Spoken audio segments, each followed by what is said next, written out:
A gente está aqui com o doutor Hildo Fernandes, que é um cirurgião plástico, que veio aqui para conversar conosco hoje.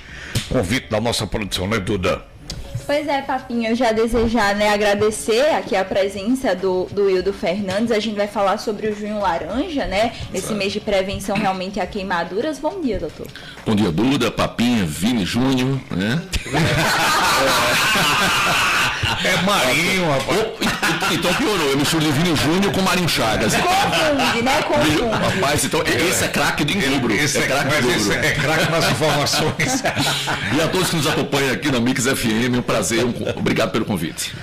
Perfeito, vamos falar então, né, Papinha, sobre esse Junho Laranja, esse mês de prevenção a queimaduras. A gente trouxe hoje mais cedo o caso da idosa, né? 62 que anos, foi de chegou 62 anos. Ontem exato. no Valfredo Gugel, né? Exatamente. Valfredo Gugel. Com essa queimadura, caiu realmente numa fogueira, né, que é comum nesse período junino. Infelizmente. E muitos casos É comum aparecem fazer assim, fogueira, não a senhora cair, exatamente. né?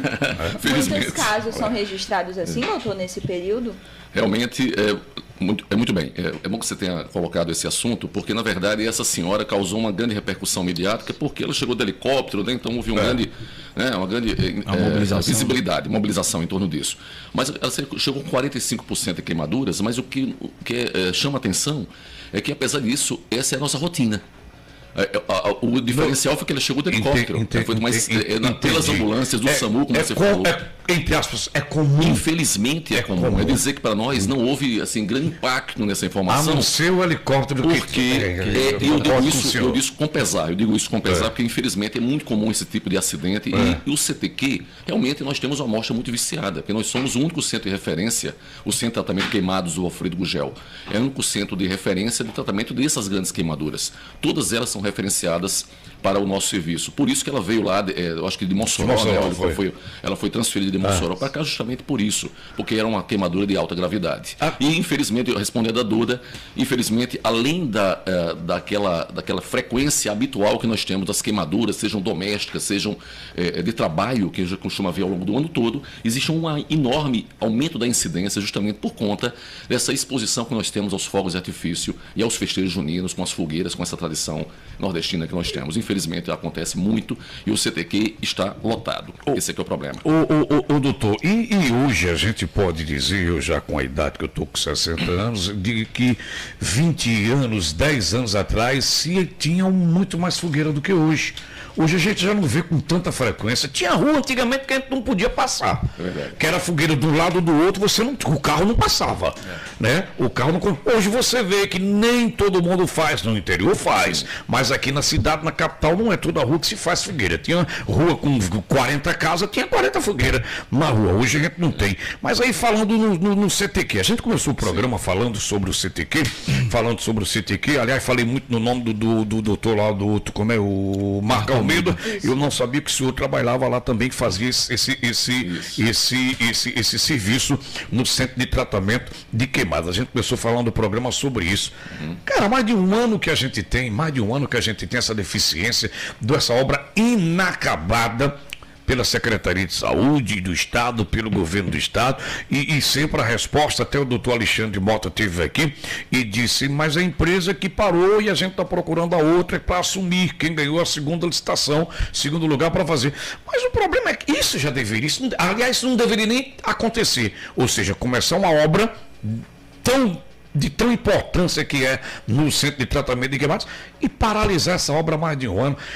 Não dificulta, eu vou perguntar, não dificulta, mas eu já digo, sendo leigo, dificulta o trabalho de vocês, médicos, com essa obra, vocês trabalhando, está parado agora, mas vocês trabalhando e o cabo batendo lá uma parede e fazendo... Tem como fazer um trabalho de excelência, doutor, não? Papião, o problema não é iniciar a obra. Eu acho que todo projeto de melhoria das instalações para que a gente possa atender melhor a nossa população é válido. O problema é não terminar a obra. Que não fizeram. Essa é a grande questão. As obras, assim, na verdade, nada diferente do que a gente já está habituado a ver no serviço público brasileiro. São obras intermináveis. A obra da Jerônimo Câmara era para 2014. A gente ainda está passando lá com os buracos lá. Não resolve nunca. Então você vai fazer já quantas copas depois isso não está pronto ainda. Então, infelizmente, apenas para citar uma, nós poderíamos, com esse problema, né, dessa ineficiência de provas inacabadas e inacabáveis, né, que existe a expressão. Infelizmente é isso, e claro que compromete o atendimento, reduz o número de leitos, a gente tem que fazer um atendimento que não seria, e não é aquele preconizado pelos melhores protocolos de tratamento de queimados mundiais. E a gente tem que se virar com o que nós temos e com o espaço físico exíguo que nos é apresentado. Infelizmente, essa é a realidade do serviço público brasileiro. E esse espaço físico relacionado a essa obra, que a parede não está completa, a pintura não está feita, que deve ser uma pintura diferente de qualquer prédio residencial, claro, é um hospital, deverá ter uma camada bem diferente na pintura, alguma coisa nesse sentido. Não corre o risco dessa obra, de alguma poeira, de alguma coisa, de infectar mais ainda o paciente que vocês estão fazendo o tratamento, doutor? Corre esse risco ou não? Vamos lá, evidentemente que existe todo um cuidado de isolamento desses pacientes. As enfermarias onde os pacientes estão propriamente acomodados, não estão sendo objeto dessa reforma.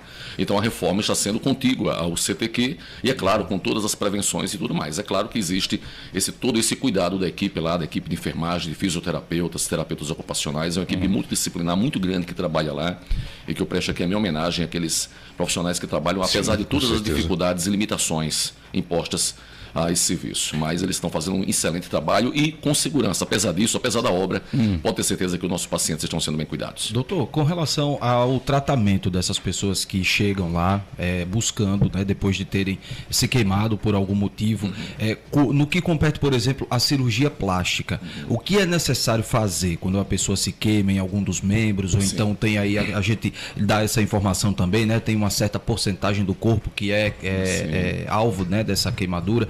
Que tipo de tratamento é realizado com essa pessoa? Vini, você me faz uma pergunta bastante abrangente que dá margem a gente fazer vários comentários. Primeiramente, sobre o atendimento inicial da queimadura. Ou seja, o ideal é que não precise do cirurgião plástico. Quando a queimadura precisa da intervenção do cirurgião plástico, é porque alguma coisa, a nossa prevenção não deu certo, falhou em algum momento, ou então não foi bem cuidado desde o início. Gente, e se fala muito sobre atendimento inicial. Na verdade, é obrigação de todos nós sabermos dar o primeiro atendimento, porque nem sempre você vai ter um médico, sequer não é um cirurgião plástico, é um médico à sua disposição. Na 99% dos casos é muito simples. A queimadura é o traumatismo mais frequente que nós. Quem aqui de nós já não se queimou, ainda que pouquinho, assim na frigideira, alguma coisa, ou conhece algum amigo, algum ente próximo a você, que teve uma queimadura até de certa gravidade. Todos nós temos uma história para contar em relação à queimadura. E o que fazer quando você é queimado? É muito simples. Não inventar moda. Nada de colocar pasta de dente em cima, nada demais. Coloquei muito. Eu sei disso. Coloquei muito. É refrescante, dá aquele frescor. Ainda diziam assim, tem que ser Colgate. Aí, pois é. Existem muitas mesas. Mas no interior, tem que ser Colgate. Lá emocionado. Basta lavar com água corrente. Não precisa ser gelada. Lavar abundantemente. Quanto tempo? Quanto mais, melhor. Até que você tenha certeza que não existe mais, diminui a ardência. Somente a água. Água corrente. Se tiver, quando principalmente por óleo, você pode adicionar um pouquinho de sabão neutro também, para dissolver um pouco mais aquele óleo que em contato com a pele ele continua sendo agente térmico e aprofundando essa queimadura. Então, às vezes, você pode colocar um pouquinho de sabão neutro e água, abundantemente água corrente. E depois disso, apenas proteger com panos limpos, nada especial. Coloca panos limpos em cima e conduz a uma UPA, a unidade básica, onde haverá o primeiro atendimento, a primeira triagem. Eu espero que normalmente aí nessa atenção básica de saúde o seu problema seja resolvido. Se não, será encaminhado ao Valfredo para uma avaliação mais especializada. Então, quer dizer, respondendo a pergunta de Vini também, para ficar bem claro, nem todo atendimento de queimado, camarada, significa que ele vai ser atendido por um cirurgião plástico. De jeito nenhum. E nem precisar. Perfeito. Essa foi a minha ideia, exatamente. Toda unidade básica de saúde deveria ter condições de dar o primeiro atendimento e muitas vezes conduzir esses queimados. Sem grande problema, não existe grande mistério. Uma equipe de enfermagem bem treinada consegue conduzir esses pacientes muito bem sob a supervisão médica. Não vejo problema. O problema é o seguinte, é que, claro, eu quero o maior respeito pessoal da área de saúde, como tenho também de todos os segmentos de segurança da educação, mas o problema é que nem todo servidor existem uns que não querem trabalhar. Mas você chega, tem posto de saúde, você chega, não, o camarada diz, Não, ele podia fazer, ele sabe fazer o primeiro atendimento, mas ele não faz, já quer encaminhar para o Alfredo Gugel. É como o interior, o tal da ambulância terapia, né? Ambulância terapia. Os caras não são prefeitos, mas ele pode construir um hospital pequeno, mas não. Nem o posto de saúde que ele tem na cidade consegue dar o mínimo. Mas ele compra ambulância para jogar o cara para o Alfredo Gugel. E isso a gente tem a superlotação todo santo dia. Infelizmente, seria muito bom que todo posto de saúde tivesse sim uma que tem uma equipe especializada para dar o atendimento. O problema é que nem todo mundo quer fazer o atendimento, quer terceirizar, quer jogar lá para cima. Doutor... E aí joga nos peitos do doutor aí, nos peitos do doutor Marco Almeida também, né? Doutor, e sobre as queimaduras, os nossos ouvintes estão aqui perguntando porque realmente gera muitas dúvidas, né? Você já falou aí que a água corrente realmente é o melhor para quando a gente se queima. E a Ana Thalita perguntou, gelo pode, doutor? Não é necessário, não deve. É claro que não é a situação aqui, não estou dizendo que vai acontecer, mas existem as queimaduras pelo gelo. Sim. Entendeu? Sim. Não é uma realidade brasileira. Mas as geladuras, que são as queimaduras, por exemplo, climas muito temperados, países nórdicos, por exemplo, é muito comum a queimadura pelo gelo. Então, eu não acho interessante colocar gelo diretamente na queimadura, porque você causa ainda um chamado vasoconstricção. Ou seja, fecha ainda mais aqueles vasinhos periféricos, reduzindo ainda mais o aporte de sangue àquela área que já está afetada. Então isso não é interessante. Eu não vejo nenhuma vantagem em colocar gelo. Você pode colocar uma água mais fria e tudo, mas água gelada nem é necessário. E a água mais fria corrente, no caso. Água corrente. Tem que ser água corrente. Lavar. Água corrente, gente. Água da torneira, é água caindo da torneira. Teve a queimadura, enquanto no primeiro atendimento, a primeira atitude é colocar debaixo do chuveiro. Põe debaixo do chuveiro e deixa ele tomando banho lá, não tem para ser problema. Doutor, saindo um pouquinho da questão da queimadura, você também trabalha com a questão da oncologia. E muita gente acha, né, hoje, por conta de fins estéticos, que a cirurgia plástica serve mais para essas correções realmente. Mas muitas pessoas que passam por um tratamento oncológico, como o câncer de pele, por exemplo, né, que deixa ali lesões, pode causar lesões na pele, precisa também de um tratamento e recorrer também, às vezes, à cirurgia plástica. Né? É interessante você falar isso, porque você chama o aspecto para a cirurgia reparadora. Eu diria que a cirurgia estética, seja a velha associação, né, a alusão ao iceberg, a cirurgia estética é o iceberg. É um pequeno percentual da cirurgia plástica. Um pequeno percentual, mas é o que todo mundo vê. É o que tem alta visibilidade. O que está embaixo mesmo, que ninguém vê, é a base. É o alicerce da cirurgia plástica, que é a cirurgia reparadora. Então, quando a gente está acostumado a fazer grandes retalhos e de grandes dificuldades, de uma curva de aprendizado muito grande, reconstruções complexas, como você acabou de fazer, que é de face, por câncer, principalmente por câncer, ou então mesmo por uma reparação de um grande queimado, uma lipoaspiração, eu tenho até dificuldade de chamar de cirurgia. Eu chamo de procedimento invasivo. Porque a curva de aprendizado é tão menor do que o que a gente já fez, que chega, eu não gosto de usar essa palavra simples, fácil, eu nunca uso essa palavra, nunca é simples, nunca é fácil, mas é uma curva de aprendizado, convenhamos, muito menor do que a gente já está acostumado a fazer. Então o cirurgião plástico, por isso que o cirurgião plástico está tão habilitado a fazer esses procedimentos estéticos, porque nós temos uma base, inclusive, de cirurgia geral. Então, nós temos, antes da cirurgia plástica, a cirurgia geral. Então, é uma formação muito séria, muito complexa, e às vezes é muito reducionista você chamar o cirurgião plástico de esteticista, ou então de cirurgião plástico estético. Para a gente é uma redução muito grande, porque vai muito além disso, é uma especialidade muito ampla, e muito sólida e complexa. Complexo. Eu acho que isso essa sua pergunta me dá a chance de fazer essa abordagem. Realmente você tem toda a razão. Lembrando que a gente costuma dizer que não existe cirurgia estética, não existe cirurgia reparadora, existe cirurgia plástica. E que tudo que nós fazemos é para melhorar a estética, a forma. No caso, não é a estética, é a forma. Porque nós queremos nos parecer com os nossos iguais, com os nossos semelhantes. Aquilo que se parece com o seu semelhante parece agradável aos nossos olhos. Então, por isso que a gente tenta devolver a forma. E isso é interpretado como esteticamente bonito, não é? Na verdade? E, ao mesmo tempo, que nós temos que preservar a função. Então, a função e a forma, e diga-se estética, elas andam de mãos dadas o tempo inteiro na cirurgia plástica. Nós não conseguimos fazer essa diferenciação. Doutor, pegando o gancho na pergunta de Duda, sobre a gente falando muito sobre queimados. Mas o senhor, como cirurgião plástico, fazendo essas cirurgias reparadoras, por exemplo, no caso oncológico, minha esposa fez um câncer de mama, está há 3 anos, graças a Deus, curada já, ainda no medicação, mas nem toda mulher consegue fazer a cirurgia reparadora, de como se diz, colocar novamente o seio. Qual a dificuldade de se fazer isso? Papinha, interessante isso. Você fez algumas críticas aí, né, bastante assertivas em relação ao serviço público, mas deixa eu dizer uma coisa. Em relação à alta complexidade, e o caso da sua esposa, por exemplo, se enquadra como alta complexidade, o SUS tem funcionado relativamente bem. Então, por muito tempo, é claro que eu deixei de militar mais nessa área, mas por muito tempo eu reconstruía muito a mama, por conta justamente dessa situação do câncer de mama, que é o mais frequente, é o mais prevalente entre as mulheres. E realmente, o SUS, eu lembro demais que quando eu estava fazendo a minha formação em São Paulo, justamente no Hospital da Mulher, no Pérola Byington, em São Paulo, na Brigadeiro Luiz Antônio, foi justamente assinada a portaria que obrigava o SUS a pagar as reconstruções de mama. Eu lembro demais que foi muito emblemático isso, porque eu estava justamente estudando reconstrução de mama em São Paulo, quando veio essa resolução. Então, isso já vai desde 99. Desde 99 que nós já temos essa resolução. Então, sim, a Liga faz um trabalho excelente. Tanto a cirurgia plástica quanto a oncoplástica dos mastologistas, eles têm reconstruído diuturnamente, praticamente. Então, faz parte da realidade, da rotina do tratamento ao nosso serviço de câncer, a reconstrução das mulheres. Eu não vejo... Sim, pode haver uma fila, é verdade. Haverá uma fila, mas o SUS consegue dar uma boa resposta a essas mulheres. Fila, a gente falou no começo do programa sobre plano de saúde, que você fica em fila 2, 3 horas esperando o atendimento. Antigamente não, você pagava particular o plano de saúde, você chegava a atender. Hoje você já não fica, já tem uma fila. Quanto mais no SUS, tem que se ter. Mas nós temos que dar crédito também a quem merece. Lógico, então, o SUS tem dado essa boa resposta a esse caso de alta complexidade. Eu basta dizer, em citando a alta complexidade, o meu tio, que fez um transplante cardíaco em Fortaleza. Pelo SUS.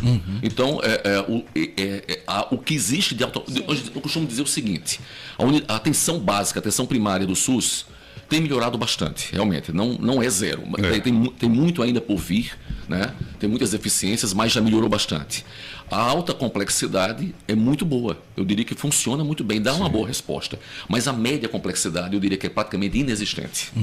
Se você tentar fazer uma vesícula ou um apendicite pelo SUS, uma hérnia inguinal, é praticamente impossível você conseguir. As filas são gigantes, muito maiores talvez do que um transplante cardíaco ou reconstrução de mama, por incrível que pareça. Então nós melhoramos a atenção básica, estamos bem na alta complexidade, mas o meio ainda precisa de muita coisa, estamos muito aquém. Mas vamos melhorar, fé em Deus que a gente vai melhorando a cada dia que se passa, a cada ano que se passa. Eu acho que o pensamento do povo, o pensamento dos nossos políticos, nossos gestores tem que melhorar e muito, não é só no pensamento não. É nas ações, são nas atitudes. É verdade. Doutor, embora a gente já esteja no final do mês de junho, né? Mas essas ações com relação ao junho laranja, elas devem ser intensificadas aí ao longo do ano, devem permanecer para fazer a conscientização da população? Zé Vini, esse é um movimento, né? O junho laranja é um movimento de conscientização à prevenção das queimaduras. Existem, para palestras, encontros e o tempo todo, por exemplo, o fato de eu estar aqui, de ter sido gentilmente convidado por vocês, faz parte desses projetos. Vários colegas também são instados a se manifestar a respeito dessa prevenção. Então, o que nós estamos falando aqui é justamente com interesse público, total interesse público, alertando da importância da prevenção para essa entidade que é a mais frequente, de longe, o traumatismo, o politraumatismo mais frequente em nossas comunidades. Portanto, é tão importante a gente falar. E prevenção é exatamente isso, é informação. A gente só se previne depois que está bem informado, né? Essas condutas são fundamentais. Então, é muito importante esse espaço ser aberto aqui para mim e para outros colegas também que possam vir aqui defender essa bandeira. Aqui no nosso chat, a Natalita está dizendo aqui, voltando às queimaduras. Falaram que o correto é arrancar a pele para não infeccionar. Não acredita. O outro diz aqui, só abanar e esperar a dor passar.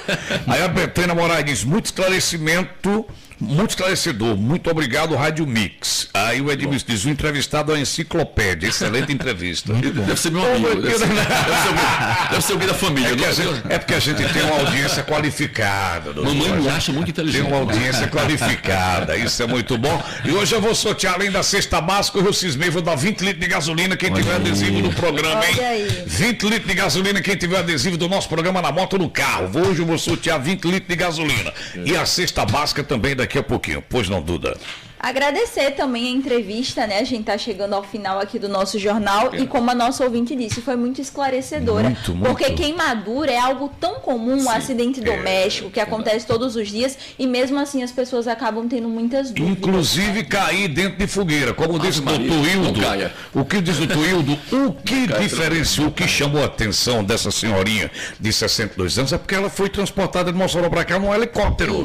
Tá? Mas se não fosse isso é uma coisa que acontece sempre. Rotineira. É rotineira. Então, foi uma forma midiática. Quando se coloca um helicóptero, então, lembra que numa cidadezinha do interior aqui, semana passada, o helicóptero teve que pousar numa Jandaíra, acho que foi isso.